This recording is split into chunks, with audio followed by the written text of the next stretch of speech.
Hello guys, welcome back to our YouTube channel and thank you so much for joining today. If you are new here, please do not forget to subscribe to the channel and support the movement.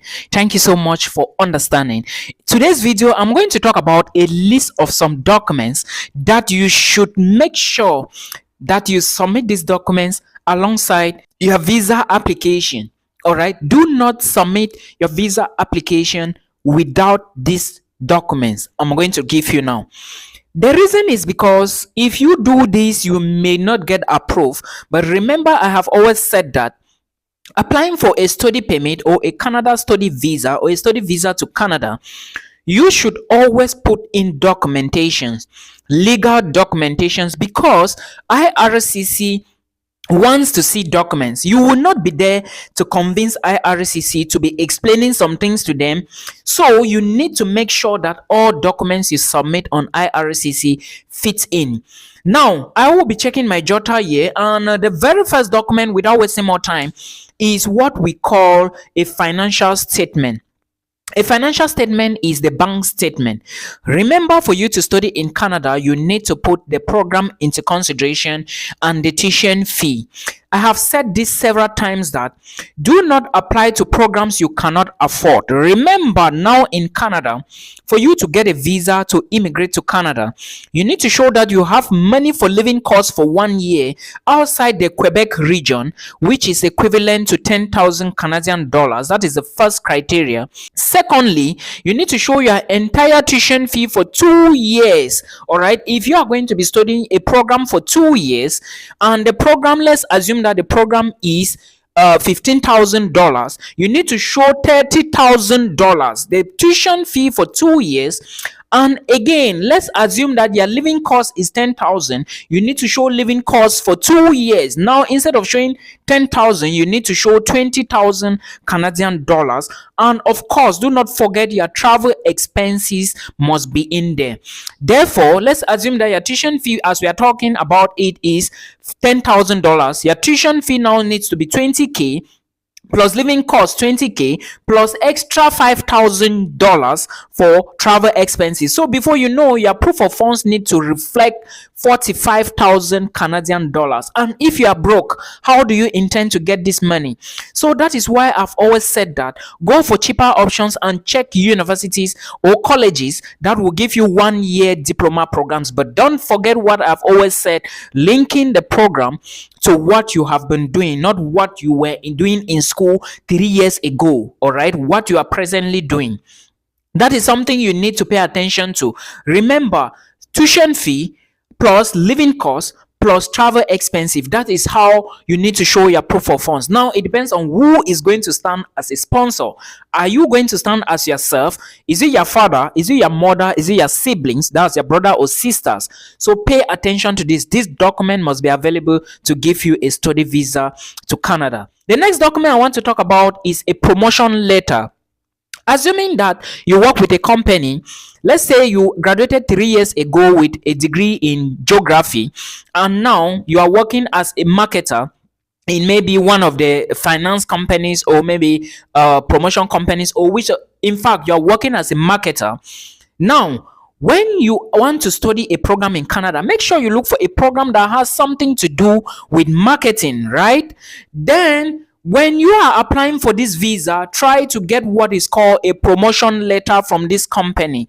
A promotion letter now is from your employer, and this letter would say that when you come back after your study program, you would get a higher position in the company. Or when you come back after the study program, you are going to get an increment in salary. This is how you document your proof of funds, or how you show documents in order to guarantee a study permit to Canada. All right, please do not forget, it is very, very important. Yes, you are going to show documents that you are employed. They are okay. You are going to show your proof of funds, maybe attestation of service, of course. These are needed prerequisites or documents, but adding a promotion letter is going to guarantee your position, because you are telling the embassy that you did not just decide, because now your career has changed, you did not just decide to go and study a program. They will understand that maybe you want to run away and you are not coming back, but having the promotion letter push your chances of getting the visa approved. Now, another document I want to talk about is assets. If you own real estate, if you have a business, these are some of the documents that you need to include in your offer letter. You must not have real estate. You must not have a business.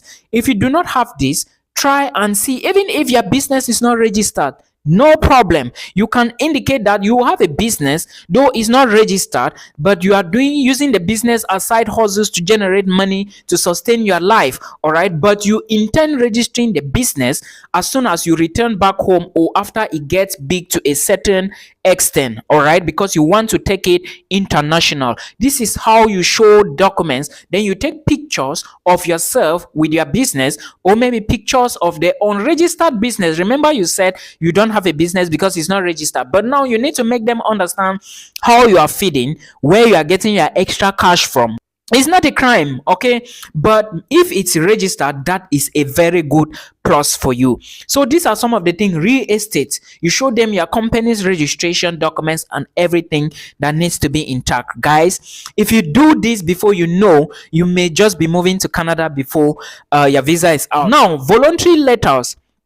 If you are maybe partnering with an organization, if you work voluntarily with an organization, non-profit organization, now this is the time to get a voluntary letter from whosoever owns the company. If you are doing voluntary work with a church, excellent, get it from the pastor, the document from the pastor.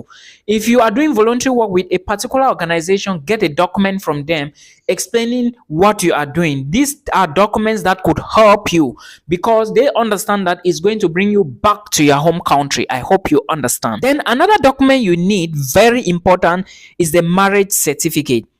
A marriage certificate is going to show that you are going to come back home, especially if your spouse is still back home in Nigeria or in Cameroon. This document is very important, especially if you have kids. Again, kids are additions to this marriage certificate, but showing that you are married is an example. Do not omit this. Add this document to your documents, the list of documents you are submitting to IRCC. Then another document I want to talk about is the letter of explanation. But before I talk detailedly about the letter of explanation, remember that when you are writing the letter of explanation, these things must be there. Make sure you introduce yourself. Then you talk about why you decided to study in Canada in the next paragraph of the letter of explanation, and not the UK or America. Right now, you equally need to talk about why you choose that particular school to study in it. All right, and not maybe why you decided to go to New Brunswick, a school in New Brunswick, or a school in Newfoundland and Labrador, and not in Quebec or Vancouver. I hope you understand what I'm talking about, or Ontario. So you need to make decisions on this. You need to write this, sit down and draft a perfect statement of purpose. Right, in the next paragraph, you need to now talk about ties, talk about things that are going to bring you back home. Okay, you explain that. Talk about your finances, very, very important. You need to explain in this letter of explanation the benefits of the program you are going to study, how it's going to benefit your home country when you return back home, and how it's going to help your community, or how it's going to help your community. These are some of the things you need to elaborate about. All right, why you decided to study in Canada, I already talked about. Why the program, why you decided to take that particular program, why the school. All of these things must correlate. You must convince the visa officer clearly. All right, if you lie to them, they will know. Make sure you put things in a current. Yes, not like you are lying, but of course you need to arrange things in order, so that when somebody reads, they understand that this person actually knows what he or she is doing. It's very, very important for you to know this. Another thing I want to say that I didn't mention in this, that is going to equally help you, all right, is a document to show that you have maybe family members. Like if you have your family members, external family members, not like your immediate family. Let's assume that you are married with a wife and kids, and maybe your parents are back home. Let's assume that you have your parents and they are now old in age, and you want to study a 1-year program, and maybe your parents have some medical conditions. Then This is the time for you to show. If you have a document from a doctor to show that your parents have a particular condition, of course, we always pray for good health. This document can help you, because you are not going to say that when you finish your program, you have to come back to take care of your father or mother who has this particular health condition and cannot be alone for a longer duration of time, but you have to return back home to take care of he or she. And you prove that that is the document. When they see things like this, they know that, of course, you have to come back home to attend to your family. I hope you understand. These are some of the things that we fail to document. You will see somebody applying for a visa. The person is married, and before you know, the person is saying that he does not have a marriage certificate.